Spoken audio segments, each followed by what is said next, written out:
আঠার গন্ধ শুকলে কি হয়? সুপ্রিয় দর্শক মণ্ডলী, আমার হাতে যেটি দেখতে পাচ্ছেন এটি এক প্রকার আঠা। আঠার গন্ধ অনেকেই শোকার অভ্যাস আছে। আটার গন্ধ শোকার অভ্যাস একটি বিপজ্জনক এবং আসক্তিমূলক অভ্যাস, যেটি সাধারণত ইনহ্যালেন্ট অ্যাবিউজ বা স্নিফিং নামে পরিচিত। এই আটার গন্ধ শোকার অভ্যাস মূলত টোলুইন, বেনজিন এবং অন্যান্য রাসায়নিক দ্রাবকযুক্ত পণ্য যেমন আঠা, paint thinner, nail polish remover ইত্যাদি গন্ধ শোকা বা শ্বাস প্রশ্বাসের মাধ্যমে গ্রহণের মাধ্যমে হয়ে থাকে। এখন প্রশ্ন হলো, এই আঠার গন্ধ শুকলে আপনার শরীরে কী ঘটে সেটি কি আপনি কি জানেন? হ্যাঁ সুপ্রিয় দর্শক মণ্ডলী, আজকের ভিডিওটিতে আপনাদেরকে জানাবো যে এই আঠার গন্ধ শুকলে আপনার কি হয় বা আপনার শরীরে কি ঘটে। আঠার গন্ধে থাকা রাসায়নিক পদার্থ আমাদের শরীরে প্রবেশ করলে সেটি বিভিন্ন অঙ্গ প্রত্যঙ্গের উপর ভীষণভাবে ক্ষতিকর প্রভাব ফেলতে পারে।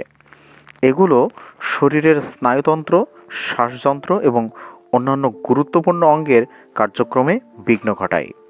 তো সুপ্রিয় দর্শক মণ্ডলী, আসুন যে এই আঠার গন্ধ শুকলে আপনার শরীরে কী ঘটে সেটি বিস্তারিত আপনাদেরকে জানাই। তার আগে আমাদের চ্যানেলে অবশ্যই সাবস্ক্রাইব করে আসবেন এবং কমেন্ট করে জানান যে কারা এই আঠার গন্ধে আসক্ত বা আঠার গন্ধ নেওয়ার অভ্যাস রয়েছে।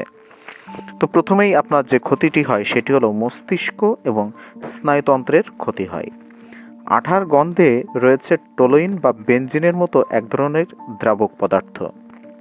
এই পদার্থটি সরাসরি আপনার মস্তিষ্কের উপর প্রভাব ফেলে, যেমন মাথা ঘোরা, মানসিক অস্পষ্টতা, সাময়িক বা স্থায়ীভাবে আপনার স্নায়ু ক্ষতিগ্রস্ত, এমনকি স্মৃতিশক্তি হ্রাসের মতো সমস্যা ঘটাতে পারে। এরপরে আপনার যে সমস্যাটি হয় সেটি হলো শ্বাসযন্ত্রের সমস্যা। গন্ধ শ্বাসের মাধ্যমে ফুসফুসে প্রবেশ করে এবং এর কারণে হতে পারে আপনার শ্বাসকষ্ট বা ফুসফুসে প্রদাহ, এমনকি দীর্ঘমেয়াদী এক্সপোজারে আপনার শ্বাসযন্ত্রের রোগ পর্যন্ত সৃষ্টি হতে পারে। তো সুপ্রিয় দর্শক মণ্ডলী, আপনারা কি এই আঠার গন্ধে কেউ আসক্ত সেটি অবশ্যই আমাদের কমেন্ট করে জানান।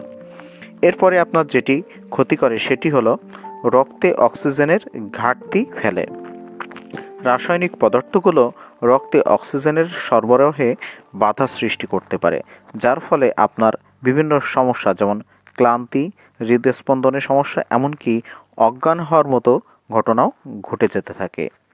এছাড়াও দীর্ঘ সময় যদি আপনারা এই আঠার গন্ধে আসক্ত থাকেন, সেক্ষেত্রে এই গন্ধে আপনার এক্সপোজারের লিভার এবং কিডনির কার্যক্ষমতা কমিয়ে দিতে পারে।